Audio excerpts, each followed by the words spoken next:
بسم الله الرحمن الرحيم الحمد لله رب العالمين والصلاة والسلام على رسول الله وبعد maanta runtii halka waxaanu ku qabanaynaa war-saxaafadeed in ururkii laydhka ama dalladii laydhka ee Somaliland Electricity Association uu 2 maalmood shir sanadeedkiisii ku lahaa magaalada Boorama oo maanta soo afqaay ujeedada runtii shirku wuxuu ahaa in la doorto hoggaan cusub madax cusub loo doorto ururka kaasoo anagu aan ku soo wadnay 4 sanadood u dambeysay anigu Maxamed Axmed Liibaan gudoomiye ka ahaa iyo gudoomiye ku xigeen Xasan Bulbul Xasan Axmed Xuseen iyo xoogayihii ururka Idris Xamed Jibriil oo mar labaad isagii loo doortay inuu tiimka cusub gudoomiye u ahaado iyadoo aanu xilka ku wareejin doono gudoomiye Idris Xamed Jibriil oo dhinacayga fadhiya iyo gudoomiye ku xigeen Maxamed Faarax Sugaal oo tiimka cusub iyo xoogay Cabdi Geele Maxamuud oo xoogayaha ururka insha Allah taala waxaanu Ilaahay uga baryeynaa xilka ay nagala wareegeen maanta oo runtii ay danaha shirkadda iyo bulshada Somaliland ay u hayaan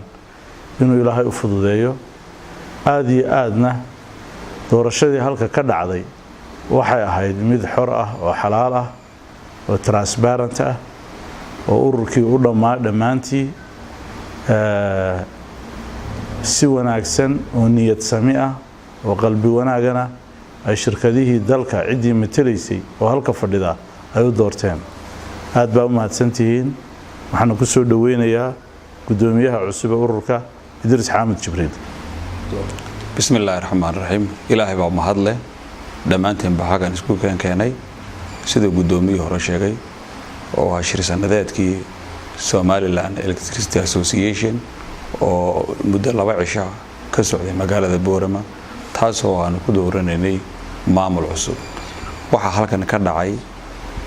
doorasho xor oo xalaal oo niyad samiya oo si wanaagsan ugu dhacday dhammaan shirkadihii dalka oo halkan ku dhan maamulka cusubna waxa weeyaan anigoo gudoomiyihii cusub Idris Xamed Jibriil gudoomiye ku xigeenka oo Maxamed Cabdiraxmaan Faarax Sugaal iyo xogayihii cusub oo Cabdi Geele waxa leenahay Ilaahay hanagu asro xilka cusub ee qaadnay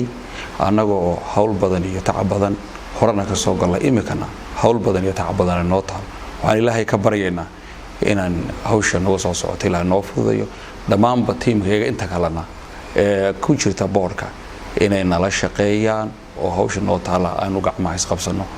kuwa hore iyo kuwa dambaba السلام عليكم ورحمة الله وبركاته بسم الله الرحمن الرحيم halkan waxaanu ku gudoonsiinaynaa tiimkii soo waday muddada 4 sanadood ururka shirkadaha korontada AC waxaan ku gudoonsiinaynaa shahaado sharaf hawshii fiicnayd ee ay soo qabteen muddada iyo sidii ururka isugu soo hayeen iyo sidii fiicnayd ee markii dambena ay hawsha u gudbiyeen ayaan waxaan ku siinaynaa shahaado sharaf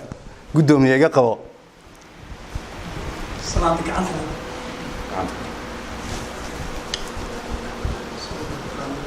الرحمن الرحيم waxaanu si sharaf looga gudoonay anigoo ku gudoomay tiimkayagii hore ee waday ururka association-ka ee maanta xilka wareejiyay waxaanu si niyad samee u gudoonay idinkana mahad celinaynaa shahaado sharafta aan ugu siiseen